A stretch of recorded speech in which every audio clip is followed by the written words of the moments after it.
जी अस्सलाम वालेकुम. Okay, girls.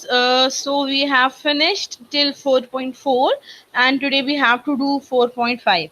Before solving 4.5, we have to go through some new concepts.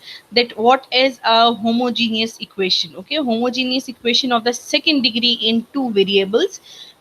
Variables, तो आपको पता है कि equation में क्या होते हैं? X and Y are generally taken as the variables. Now, what is homogeneous equation? The words homo means same. Okay, so an equation in which the degree of the variables is same throughout the equation is called as the homogeneous variables. Now what is degree? Degree होती है जो variable की जो highest power होती है equation में, that is called as degree. For example, if I have okay, let me open the whiteboard. Okay, for example, I have an equation x square plus 4x plus 7 is equals to 0. So variables in this equation are x, and its degree is 1 and its degree is 2, and highest power is called as degree. So degree of this equation is 2. Okay. Similarly, if I have an equation x cube plus 7x square y 4 plus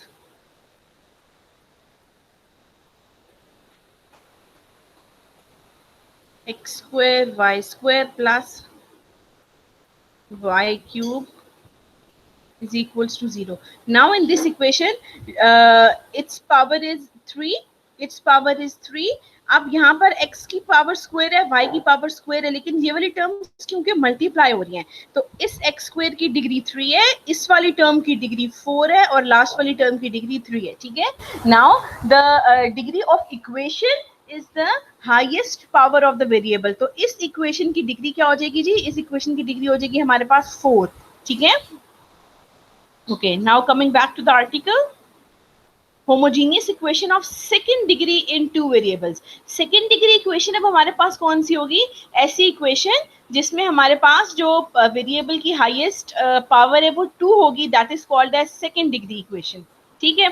okay, we have already seen that if a graph is a straight line, then its equation is linear in x and y. Conversely, the graph of any linear equation in x and y is a straight line. इसमें क्या कह रहे हैं जी कि अगर हमारे पास कोई straight line है, अगर स्ट्रेट लाइन है तो इसका क्या मतलब है कि जो इक्वेशन है वो इसकी लीनियर इक्वेशन होगी. ठीक है.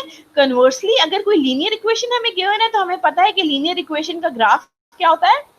लीनियर इक्वेशन का ग्राफ होता है straight line. Okay, straight line, linear graph.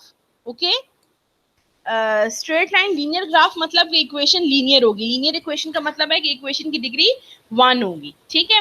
Suppose we have two straight lines represented by this equation 1 and 2. अब ये इक्वेशन 1 और 2 दोनों जो है लीनियर इक्वेशंस क्यों हैं? क्योंकि x की भी पावर 1 है, y की पावर भी 1 है. Okay, whenever the degree of equation is 1, it is called as linear equation.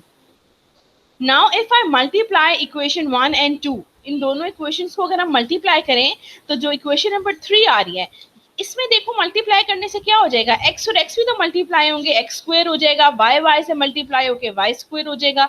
तो अब after multiplication it is the second degree equation in x and y. ठीक हो गया. लीनियर दो इक्वेशंस थी, उन दोनों इक्वेशन को जब हमने मल्टीप्लाई किया तो हमारे पास सेकेंड ऑर्डर की सेकेंड डिग्री इक्वेशन आ गई हमारे पास. ठीक हो गया.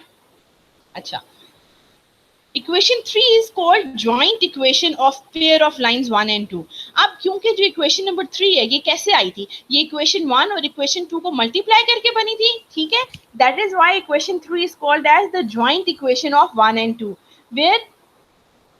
अच्छा, अब देखें जी, ये हमारे पास जो इक्वेशन नंबर 4 है, ये आपको याद होनी चाहिए. This is the general second degree equation in X and Y. ठीक है. सेकेंड डिग्री इक्वेशन है और ये जनरल फॉर्म है इसकी. In this equation A, H, B, G, F and C are all constants. ठीक हो गया. अब कह रहे हैं कि ये वाली equation if A is not equal to 0 represents equation of pair of lines 4 can be resolved into two linear factors. जैसे हमने इन दो लीनियर इक्वेशंस को मल्टीप्लाई करके एक जॉइंट इक्वेशन बनाई. ठीक है. तो इसी तरीके से हम क्या कर सकते हैं, अगर जॉइंट इक्वेशन गिवन हो तो उसकी फैक्टराइजेशन करके हम क्या कर सकते हैं, उससे दो लीनियर इक्वेशंस बना सकते हैं।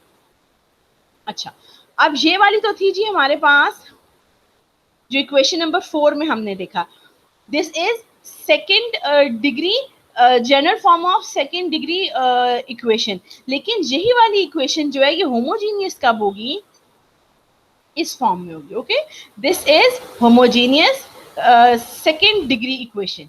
होमोजीनियस क्यों है, क्योंकि देखो इसमें तीन टर्म्स हैं, पहली टर्म का भी पावर 2 है वेरिएबल की, लास्ट वाली टर्म में भी वाई स्क्वायर है, इसमें एक्स वाई मल्टीप्लाई हो रहा है ना, तो मल्टीप्लाई हो रहा है तो दो टर्म्स हैं, दोनों टर्म्स की 1 पावर है, तो ये भी 2 हो गई। ठीक हो गया, तीनों टर्म्स की पावर सेम है और इक्वल्स टू 0 है। This is the reason this equation is called as the homogeneous equation. Okay, now theorem देखिए, every homogeneous second degree equation represents pair of lines through origin. हर जो second degree की equation होती है वो pair of line को represent तो कर रही होती है, लेकिन होमोजीनियस इक्वेशन किन लाइंस को रिप्रेजेंट करती है, उन पेयर ऑफ लाइंस को रिप्रेजेंट करती है जो कि ओरिजिन में से पास कर रही होती है, 0.00 में से पास कर रही होती है। ठीक है ना। अच्छा, अब जो पेयर ऑफ लाइंस होंगी उनकी नेचर कैसी होगी, if H square is greater than A B, तो फिर जो दोनों पेयर ऑफ लाइंस होंगी वो real and distinct, distinct mean के डिफरेंट होंगी। Second case, if H square is equals to A B, तो फिर लाइंस रियल एंड कोइंसिडेंट होंगी। कोइंसिडेंट मींस कि वो लाइन पैरेलल होंगी या वैल्यूज लाइन की रिपीट कर रही होंगी। ठीक हो गया, तो यहाँ पर ना ये मिसिंग है, यहाँ पर लिख लीजिएगा, this is H is equals to A B. Last value है जी, अगर h की h स्क्वायर की वैल्यू लेस देन ab से हो, in that case the two lines will be imaginary lines. ठीक है, उनमें आयोटा इन्वॉल्व हो जाएगा। अच्छा, अब देखें जी जरा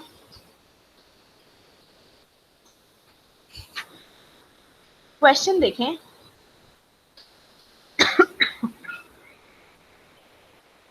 find an equation of each of the lines represented by this. ये हमारे पास क्या गिवन है, ये हमारे पास सेकेंड डिग्री की होमोजीनियस इक्वेशन गिवन है, और क्वेश्चन में कह रहे हैं कि आप फाइंड करें वो टू लाइंस जिनकी कि ये ज्वाइंट इक्वेशन है। ठीक है, अब इसको फाइंड करने का एक मेथड तो ये है जो नीचे एग्जांपल में एक्सप्लेन होगा, दूसरा मेथड ये है कि हम मिडिल टर्म को ब्रेक करें, मिडिल टर्म को ब्रेक करके इसकी फैक्टराइजेशन करें, तो फैक्टराइजेशन करने से भी हमारे पास दो इक्वेशंस बन जाएंगी। ठीक है, दूसरा मेथड जो यहाँ पर एक्सप्लेन हुआ है वो ये है कि हम पूरी इक्वेशन को वाई स्क्वायर से या एक्स स्क्वायर से थ्रू आउट डिवाइड कर दें। ठीक है, यहाँ पर इन्होंने जी पूरी इक्वेशन को एक्स स्क्वायर से डिवाइड किया, आप पूरी इक्वेशन को वाई स्क्वायर से भी डिवाइड कर सकते हैं। जब पूरी इक्वेशन को हमने एक्स स्क्वायर से डिवाइड किया तो ये मेरे पास क्वाड्रेटिक इक्वेशन बन गई इन वाई ओवर एक्स। ठीक है, 24 y over x whole square minus 17 y over x minus 20 is equal to 0.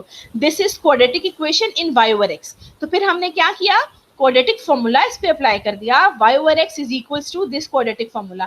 तो यहाँ से हमारे पास दो वैल्यूज आएंगी ना, y over x को दोनों वैल्यूज के इक्वल इक्वेट कीजिए बारी बारी, एक दफा 4/3 के इक्वल, एक दफा -5/8 के इक्वल, क्रॉस मल्टीप्लाई करेंगे तो हमारे पास ये दो इक्वेशंस बन जाएंगी। ठीक है, यही क्वेश्चन था हमारे पास कि ये एक ज्वाइंट इक्वेशन थी और हमने वो पेयर ऑफ लाइंस फाइंड करनी थी जो कि ये लाइन रिप्रेजेंट कर रही है। ठीक है, तो वो हमने ये लाइंस फाइंड कर ली। अच्छा, नेक्स्ट है जी कि अगर हमने to find measure of angle between the lines represented by this। अब जो ये सेकेंड डिग्री होमोजीनियस इक्वेशन जिन पेयर ऑफ लाइंस को रिप्रेजेंट करती है, हमने उन लाइंस के दरमियान एंगल फाइंड करना है। ठीक है, अच्छा, उनके दरमियान एंगल फाइंड करने के लिए देखिए क्या है, we have already seen that the lines represented by 1 are, जो लाइंस रिप्रेजेंट होती हैं इनसे वो क्या है, ये equation number 2 and equation number 3 है। अब ये इक्वेशंस किस फॉर्म में लिखी हुई हैं, y is equals to x into ये सारी कांस्टेंट वैल्यू है। Now slopes of 2 and 3 are respectively given by, slopes line की स्लोप हम किस मेथड से फाइंड कर सकते हैं, y is equals to mx की फॉर्म से। ठीक है, इस वाली इक्वेशन को हम कन्वर्ट करते हैं y is equals to mx की फॉर्म में, तो देखो जो x का कोफिशिएंट होता है that is called as m, लेकिन y अकेला होना चाहिए यहाँ पर, क्योंकि y के साथ b डिवाइड हो रहा है, so we will divide with b। तो y फर्स्ट इक्वेशन की स्लोप जो m1 आएगी वो किसकी इक्वल होगी, minus h plus H square minus A B divided by B. ठीक है, सिमिलरली सेकेंड लाइन की स्लोप भी हमने फाइंड कर ली। अच्छा जी, अब यहाँ से हम क्या करेंगे जी, हम यहाँ से sum of slopes and product of slopes का फॉर्मूला फाइंड करते हैं। ठीक है, वो किस तरह फाइंड होगा, हमारे पास m1 और m2 की वैल्यूज आ गई हैं। सम ऑफ स्लोप्स में हम क्या करते हैं, इन दोनों को ऐड करते हैं। ऐड इनको हम एलसीएम से लेके करेंगे, एलसीएम लेके जब इनको ऐड किया तो सम ऑफ स्लोप्स की वैल्यू क्या आ गई, -2h डिवाइडेड बाय b।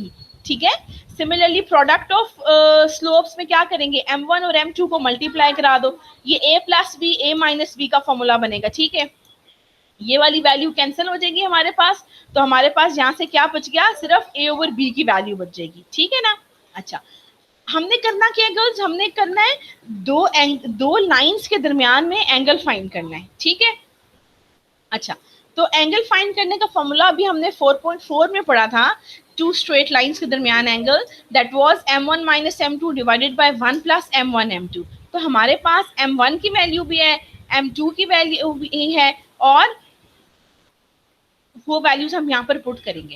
अब यहाँ पर इन्होंने क्या किया है, m1 माइनस m2 की जगह पर ये देखो ये फॉर्मूला ओपन किया हुआ, अगर इस फॉर्मूला को ओपन करोगे ना तो ये वैल्यू m1 माइनस m2 के इक्वल ही आती है। ठीक है, अच्छा, अब यहाँ पर हमारे पास इसमें क्या आ गया, सम ऑफ स्लोप्स और प्रोडक्ट ऑफ स्लोप्स आ रहा है। जो वैल्यू अभी हमने फाइंड की है वो सम और प्रोडक्ट की वैल्यूज यहाँ पर पुट करो, तो टेंजेंट थीटा हमारे पास किसके इक्वल आ गया, 2h square minus A B under root divided by a plus B. ठीक है, ये फॉर्मूला अब आपने याद करना है। अब आपने तीन फॉर्मूला यहाँ से याद करने हैं। एक ये टेंजेंट थीटा का फॉर्मूला जो हम यूज इसलिए करेंगे to find the angle between two straight lines. दूसरा आपको ये याद होना चाहिए, सम ऑफ स्लोप्स और प्रोडक्ट ऑफ स्लोप्स का फॉर्मूला किसकी इक्वल होता है, sum of slopes is equals to -2h over b and product of slopes is equals to a over b। ठीक हो गया यहाँ तक। अच्छा जी, अब इन फॉर्मूला को यूज करके हम क्या करते हैं जी, एंगल फाइंड करते हैं। इसमें क्वेश्चन में कह रहे हैं find the measure of angle between the lines represented by this. ठीक है, अब उन्होंने पहले ये नहीं कहा कि वो लाइंस फाइंड करें जो कि इस जॉइंट इक्वेशन से बननी है। डायरेक्ट हमने क्या बताना है कि ये जो लाइंस हैं उनका एंगल बता देना है क्या है। एंगल फाइंड करने के लिए देखो हमें फॉर्मूला में देखो क्या क्या चीजें चाहिए होती हैं। हमें चाहिए होता है एच, ए एंड बी। ठीक है ना, एच क्या होता है, एक्स वाई का कोफिशिएंट, ए क्या होता है, एक्स स्क्वायर का कोफिशिएंट, और बी क्या होता है, वाई स्क्वायर का कोफिशिएंट। ठीक है ना, तो इस इक्वेशन को अपनी general second degree homogeneous equation से अगर आप कंपेयर करेंगे तो ए की वैल्यू 1 है, बी की वैल्यू -6 है, और एच की वैल्यू क्या है जी, 1/2। 1/2 क्यों है, क्योंकि जनरल फॉर्म में यहाँ पर 2hxy होता है ना। ठीक है, अच्छा, तो जब ए, एच और बी की वैल्यूज आ गई तो ये वैल्यूज हम क्या करेंगे, इस फॉर्मूला में पुट कर देंगे। इस फॉर्मूला में जब वैल्यूज हमने पुट की एच, ए और बी की, तो हमारे पास वैल्यू आ गई -1। टेंजेंट थीटा की वैल्यू -1 आई, इसका मतलब है कि थीटा की वैल्यू क्या हो गई, टेंजेंट इनवर्स 135, जो कि किसकी इक्वल हो गया, सॉरी, tan इनवर्स -1 जो है that is equal to 135 degree. ठीक है, अच्छा जी, अब हम स्विच करते हैं जरा एक्सरसाइज पे।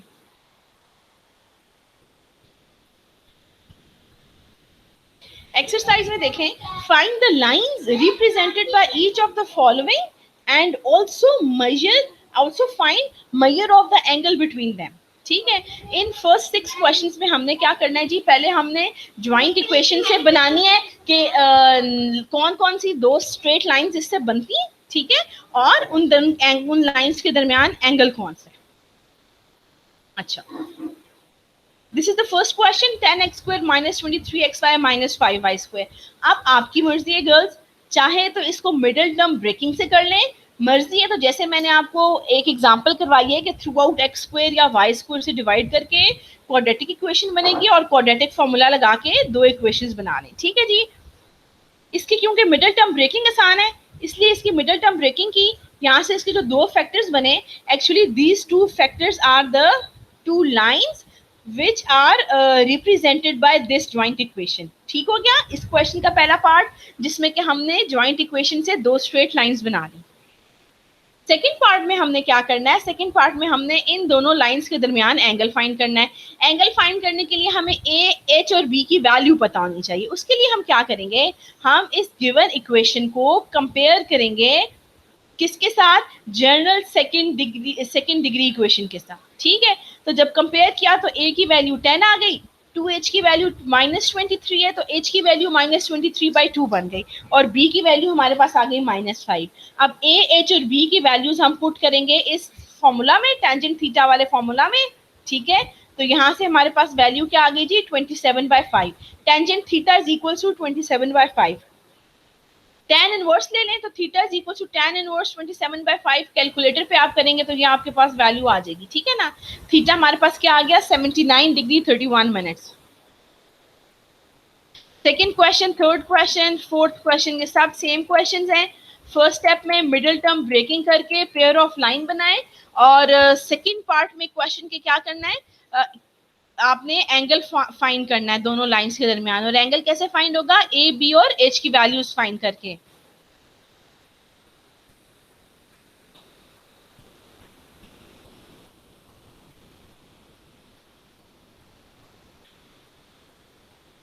Okay, first five questions, so they will be solved on the same lines. Now, talking about question number 6.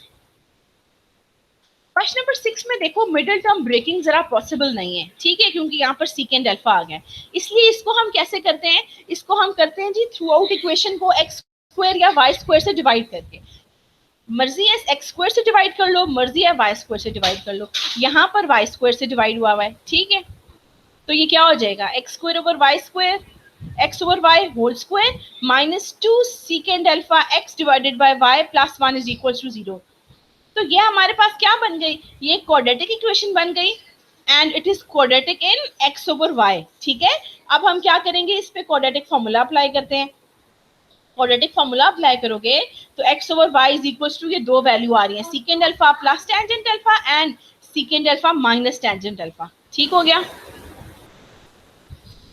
दोनों वैल्यूज को जब x ओवर y के इक्वेट करोगे तो क्रॉस मल्टीप्लाई करेंगे, यहाँ से आपके पास दो इक्वेशंस आ जाएंगी। ठीक है, अब हमने क्या करना है सेकंड पार्ट में, अब जो आपके पास गिवन इक्वेशन है, गिवन क्वेश्चन है, उसको इस इक्वेशन के साथ कंपेयर करके a, h और b की वैल्यूज फाइंड की, और उन वैल्यूज को टेंजेंट थीटा वाले फॉर्मूला में पुट किया, तो हमारे पास थीटा की वैल्यू क्या आ गई जी, अल्फा आ गई हमारे पास थीटा की वैल्यू। ठीक है, अच्छा, अब आगे इसमें एक नोट लिखा हुआ है कि अगर आपको बुक के एंड वाला आंसर चाहिए तो आपको ये सिंप्लीफिकेशन के 2-3 स्टेप्स हैं, इनको देख लीजिएगा, वरना जो ऊपर प्रोसेस से सॉल्व हुआ है वहां तक भी इट्स इनफ।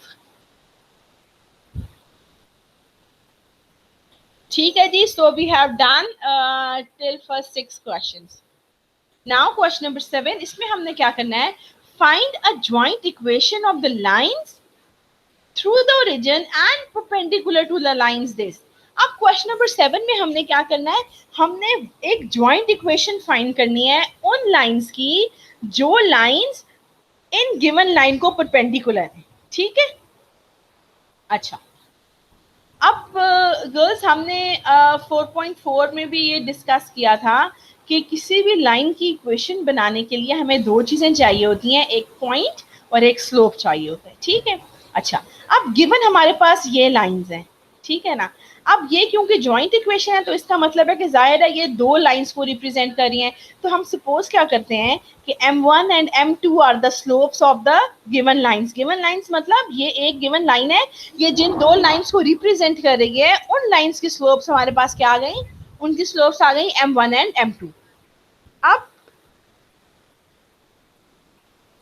यहाँ पर जो मैंने आपको आर्टिकल स्टार्ट करते हुए बताया था कि आपने दो फॉर्मूला याद करने हैं कि सम ऑफ स्लोप्स और प्रोडक्ट ऑफ स्लोप्स किसके इक्वल होते हैं, सम ऑफ स्लोप है जी -2h ओवर b के, एंड प्रोडक्ट ऑफ स्लोप है a ओवर b के। तो a, b और h की वैल्यूज यहाँ पर पुट करेंगे, हमें आगे जरूरत होगा सम एंड प्रोडक्ट ऑफ स्लोप्स। ठीक है ना, अच्छा, हमने करना क्या है, क्वेश्चन है कि फाइंड करें ज्वाइंट इक्वेशन। हमने एक ज्वाइंट इक्वेशन फाइंड करनी है जो उन लाइंस की होगी जो कि ओरिजिन में से पास कर रहे हैं, मतलब 0, 0 में से पास कर रहे हैं, और किसके परपेंडिकुलर है, इन लाइंस के परपेंडिकुलर है।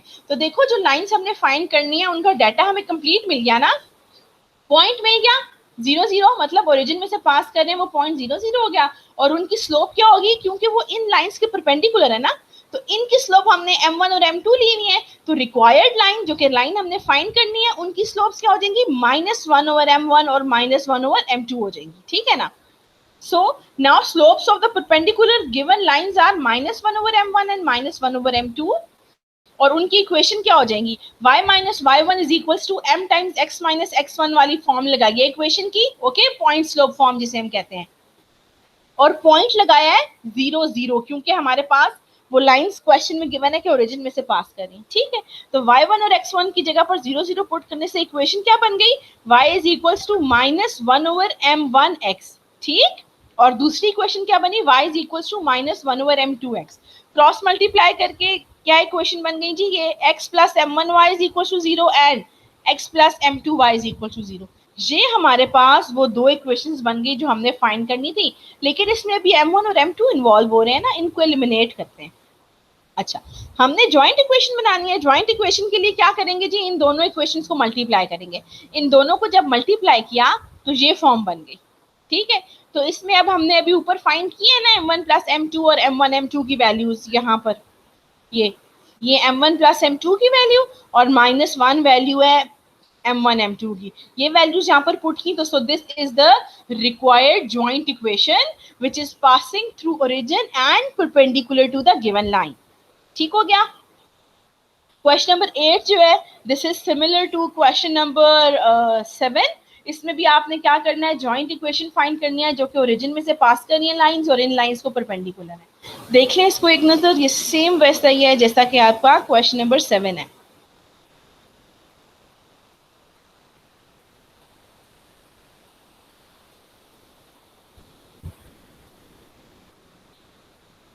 Okay, now coming to the last question, question number 9. Find the area of the region bounded by this. This ninth question is important and girls, जो 4.5 एक्सरसाइज है ये काफी इंपॉर्टेंट है, फाइनल में आपके इसमें से ना most of the times question आता है फाइनल पेपर्स में। आप क्वेश्चन नंबर 9 देखिए, find the area of reason bounded by these lines. अब हमें कितनी लाइंस गिवन है, एक तो ये सिंगल लाइन गिवन है और एक ये ज्वाइंट इक्वेशन गिवन है। गर्ल्स 4.4 में हमने फॉर्मूला पढ़ा है कि एरिया बाउंडेड बाय लाइंस, उनका फॉर्मूला क्या होता है, ठीक है। उसके लिए हमें 3 लाइंस चाहिए, तो वो हम क्या करेंगे, पहले इस ज्वाइंट इक्वेशन में मिडिल टर्म ब्रेकिंग करके 2 इक्वेशंस बनाएंगे लाइंस की, ठीक है। अब मेरे पास 3 लाइंस आ गई, 2 लाइंस जो कि मैंने ज्वाइंट इक्वेशन से बनाई है और एक जो थर्ड इक्वेशन गिवन है।